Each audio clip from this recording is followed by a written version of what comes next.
sekali. Oke, kembali ke rehab atau dicicil tadi dok, untuk keperluan kita ke kepolisian untuk melamar pekerjaan. Apalagi ini kan musim pendaftaran PNS ya. Iya, benar. Agustus ini provinsi, kota dan juga kementerian sudah dibuka sampai September. Itu kayaknya memang ini lagi kerja keras ini nanti ya. Jadi nanti banyak jadi untuk kepesertaan JKN pasti akan diminta. Oke, jadi ini syaratnya udah berlaku mulai 1 Agustus 2024. Berarti ini kayaknya lagi rame lagi ya dok ya, harus mendaftarkan diri, pelunasan dan lain sebagainya. Bener banget. Oke, ini nanti kita akan membahas tentang, kalau yang di sini titik poinnya adalah kolaborasi untuk JKN Instruksi Presiden nomor 1 tahun 2022, yaitu bersama Polri tentang penerbitan 7 poin yang tadi sudah disebutkan oleh saya untuk ikut kepesertaan JKN ya, salah satunya di Kota Pasuruan. Kalau secara data dok, boleh tahu nggak sih kalau di Kota Pasuruan ini yang paling rajin apa tidak dok untuk pembayarannya? Kalau di Kota Pasuruan di sini tingkat keaktifannya cukup bagus. Sudah di atas 85%. Jadi cukup bagus. Baik, 85%. Karena ini masih baru 1 Agustus. Sudahkah mereka memang membutuhkan mendaftar ke BPJS untuk melengkapi penerbitan SKCK sudah banyak dok? Atau mereka baru tahu ini? Dari tanggal 1 Agustus ini diimplementasikan, kami sudah dengan pihak kepolisian ya, kemarin kita lakukan pendampingan. Jadi pada saat itu sih memang pemohon tidak terlalu banyak ya, dalam 1 hari paling ya maksimal paling banyak 5 gitu. Dan rata-rata sih sudah terdaftar, tapi memang ada yang menunggak, yang kepesertaannya non aktif, makanya itu yang kita sarankan untuk mengikuti program rehab untuk melakukan pelunasan. Baik, itu nanti kita akan lanjutkan seperti apa sosialisasi yang sudah dilaksanakan oleh BPJS dan juga kepolisian tentunya, karena memang tadi musim ASN ya dok ya, P3K dan lain sebagainya yang lagi ramai baru kemarin kalau nggak salah. Pengumumannya. Baru kemarin ya, pengumumannya jam 5 lebih 8 menit tuh. Baik, nanti kita akan lanjutkan untuk obrolan kita di pagi hari ini bersama BPJS Kesehatan Kota Pasuruan sampai nanti jam 10 pagi hanya di Ramapati Bukan Sekedar Radio. JS itu adalah penyelenggaranya, kalau JKN adalah programnya.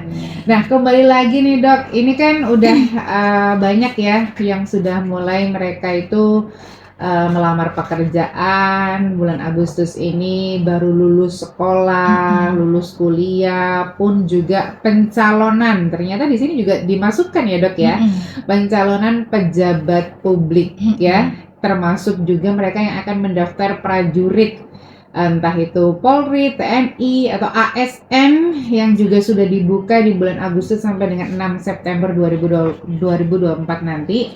Itu diwajibkan mengikuti kepesertaan JKN. Nah, ini untuk aturan tersebut dok ya, kalau boleh tahu dan juga boleh dijelaskan kepada pendengar Ramapati di pagi hari ini, urutan dari mereka untuk bisa mendapatkan JKN jika memang mereka benar-benar tidak memiliki BPJS tersebut dok. Jadi mereka nggak punya secara mandiri, nggak punya secara pembiayaan dari pemerintah. Ini untuk keluar dari nomornya itu untuk bisa digunakan atau dipakai untuk melamar pekerjaan itu berapa hari dok?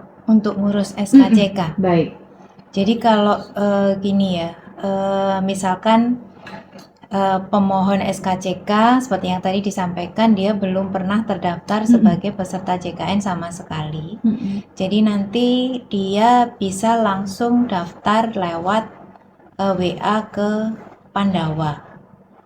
Namanya WA Pandawa. Pandawa itu tolong dijelaskan dok, karena kalau Pasuruan Pandawa ini nomornya nomor WA-nya ya 0811 08118 165 165. Oke, cantik sekali. Jadi nanti dia bisa WA langsung di situ jam kerja ya, jam 8 sampai dengan jam 3. Kemudian dia sudah tinggal upload atau kirim foto KTP-nya atau kakaknya juga. Nah, nanti diproses langsung lewat WA. Nanti dia akan dapat kiriman nomor virtual account yang bisa dibayarkan di hari ke-14.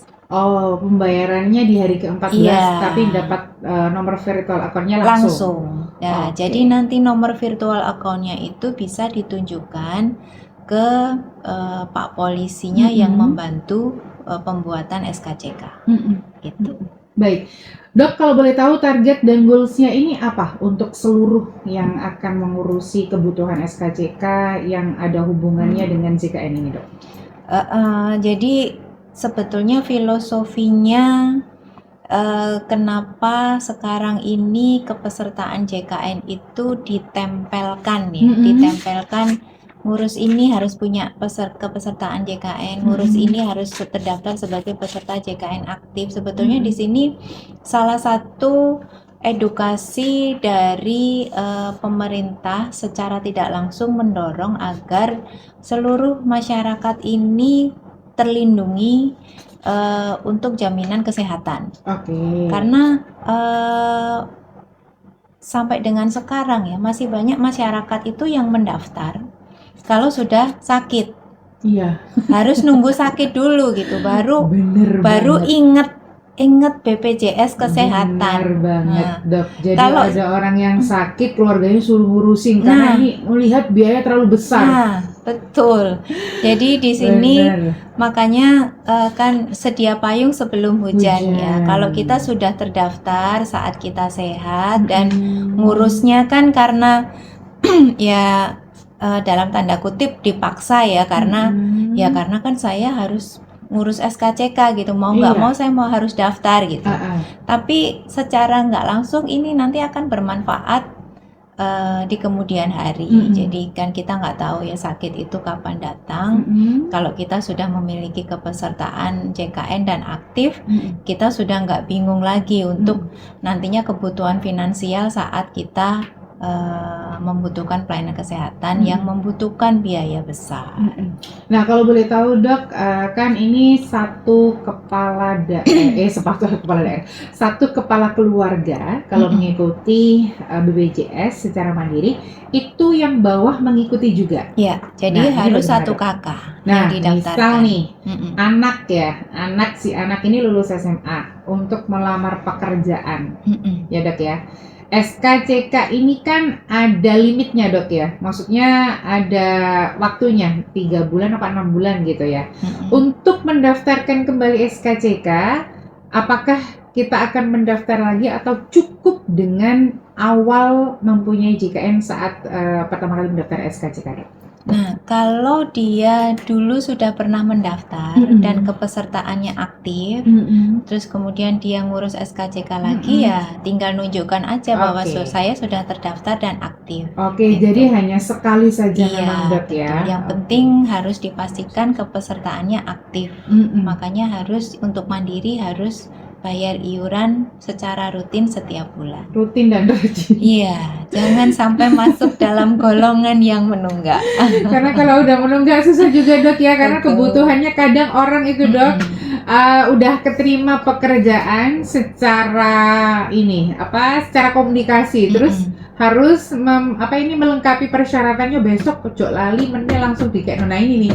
Yang kayaknya ribet kayak gini nih, Dok. Karena butuh sangat ya, Dok ya. Nanti dibilang ngurusnya ribet sama BPJS ribet gitu. Nah, ya sebetulnya nggak ribet kalau dia ngurusnya jauh-jauh hari. Benar. Sebagai netizen pasti akan dipersulit. Gitu, nah, Dok. Sebetulnya nggak ada yang mempersulit. Dirinya sendiri yang mempersulit. Gitu ya, Dok ya.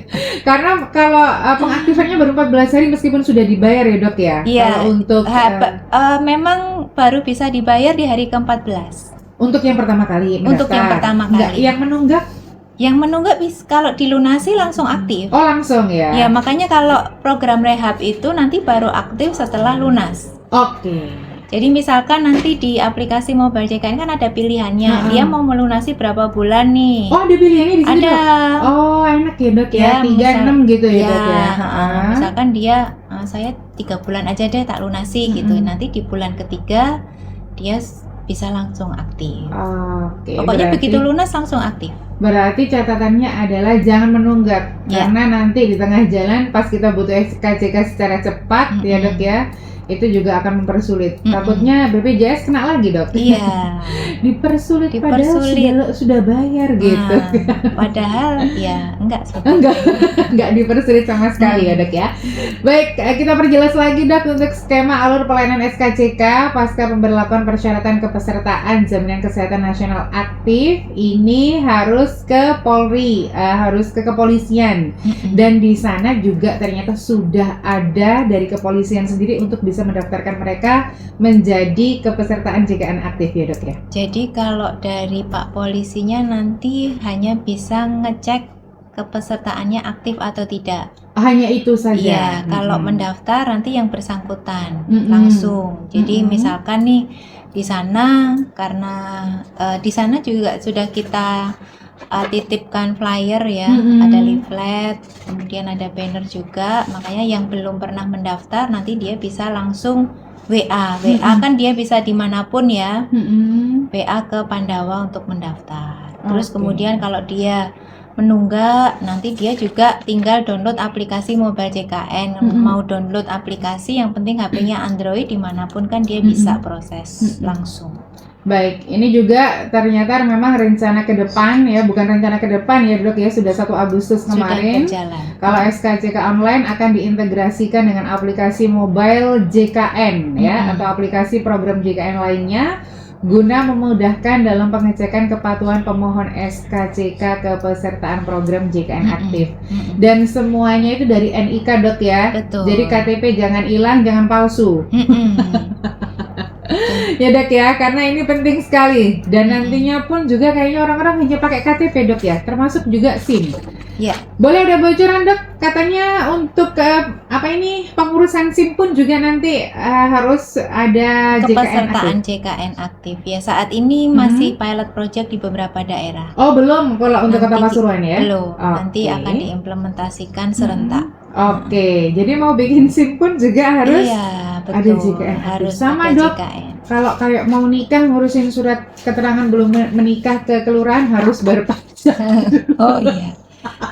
Nah, sekarang gitu ya. Bener, Dok. Jadi menunggak pajaknya mau berapa puluh tahun. Karena kan itu kebutuhan ya. Iya, mau nggak mau dia harus bayar berapapun itu. Kalau gitu, nggak jadi menikah. Iya, gimana dong? Marah nanti kalau nggak jadi menikah. Baik, boleh nih, Dok, pesan untuk para pendengar yang mungkin mereka juga masih banyak yang nunggak, masih banyak yang belum paham bagaimana cara ikutan KIS yang dibiayai oleh pemerintah. Karena kadang ada orang itu merasa pelayanan, kita agak melenceng ya, Dok ya, pelayanan KIS mandiri dan KIS yang dibiayai oleh pemerintah itu sangat berbeda. Akhirnya mereka memilih untuk berobat secara swasta, namun padahal tidak mampu. Nah, ini adakah perbedaan, Dok, yang pertama ya untuk mereka yang berbayar dan yang gratis? Itu apa?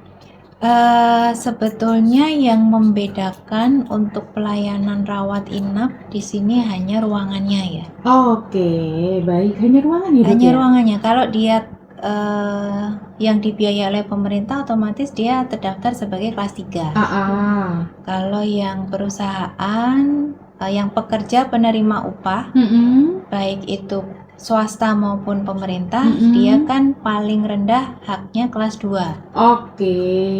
Nanti sesuai dengan gaji ada yang kelas 1. Nah, nanti kelas 3, 2, 1 ini yang membedakan hanya ruangan rawat inap. Oke, obat atau apapun sama? Sama, sesuai diagnosanya. Kan nggak mungkin orang sakit demam berdarah dikasih obat TBC, kan nggak mungkin ya. Jadi ya yang membedakan hanya ruangan rawat inap dan semua pelayanan untuk tindakan medisnya sesuai dengan diagnosa yang sudah ditegakkan oleh dokter. Oke, jadi perlu digarisbawahi ya, hanya ruangan yang menjadi pembeda antara kelas 1, 2, dan juga 3 karena untuk obat pelayanan semuanya sama. Nah, jadi kata-kata kalau pakai BPJS diribetin itu enggak ya dok ya? Enggak. Karena saya sendiri memakai BPJS dan saya merasa santai saja kalau saya ke rumah sakit. Iya. Sama kok dok. Sekarang rumah sakit rata-rata pasti di awal kan ditanya BPJS-nya ada, Iya, gitu kan? benar. Dan sama aja Kalau pelayanannya. dia nggak bilang di awal ada, pasti dianggap sebagai pasien umum dan tanda tangan inform consent sebagai pasien umum dia harus bayar. Iya. Nah, kalau kemudian nanti di belakang biayanya ternyata besar, dia baru nunjukkan kepesertaan BPJS-nya kan nggak bisa. Iya, benar. Gitu kan, udah lewat karena dia di awal udah tanda tangan inform consent. Nanti imbasnya kan ada pengaduan ke BPJS Kesehatan. Sampaikan saya kok disuruh bayar umum. Iya, benar. Padahal saya punya BPJS itu sekarang saya harus bayar nominalnya sekian. Pasien nakal nih dok. Karena jangan, dia itu punya mindset kalau dia bayar pelayanan di rumah sakit itu berbeda dengan mereka yang pakai BPJS. Jadi mungkin di awal dia ngerasa aku harus bilang umum nih. Tengah-tengah mau bayar saya pakai BPJS. Gitu. Karena tahu biayanya besar. Iya, benar banget. Baik, boleh dok. Ini agak miring tadi ya pertanyaannya. Boleh disampaikan kepada pendengar untuk kita close statement untuk pagi hari ini. Baik, jadi sekarang ini karena eranya sudah beda ya, saatnya kita harus peduli terhadap jaminan kesehatan, baik untuk kita sendiri, untuk keluarga kita. Baik. Di awal, makanya tadi saya sampaikan ya sedia payung sebelum hujan ya, kita harus memiliki jaminan kesehatan sejak dini, tidak menunggu sakit. Jadi makanya dari pemerintah sekarang setiap membutuhkan pelayanan apapun itu kepesertaan JKN untuk perlindungan jaminan kesehatan ini selalu diikutsertakan agar nantinya saat membutuhkan pelayanan kesehatan, karena ini kan kebutuhan dasar ya, ini masyarakat sudah tidak bingung lagi saat mengakses pelayanan kesehatan di fasilitas kesehatan. Jadi harapannya kita taati aturan ya, harus konsisten bayarnya. Sebetulnya itu untuk kebaikan kita sendiri juga. Biar tidak ngerasa dipersulit gitu ya dok ya. Jadi kita tidak pernah mempersulit ya dok ya, dari pelayanan dan penyelenggara tidak pernah mempersulit hal tersebut. Jadi memang harus rutin dan juga harus rajin. Betul. Gitu ya dok ya. Baik, terima kasih Dokter Dina yang sudah memberikan informasi yang sangat luar biasa untuk BPJS Kesehatan Kota Pasuruan. Thank you juga mbak-mbaknya yang di belakang. Semoga seluruh pendengar bermanfaat atas informasi yang diberikan dan juga pastinya juga bisa dilaksanakan dengan baik. Terima kasih dokter, selamat beraktivitas. Selamat beraktivitas. Iya, terima kasih, selamat pagi.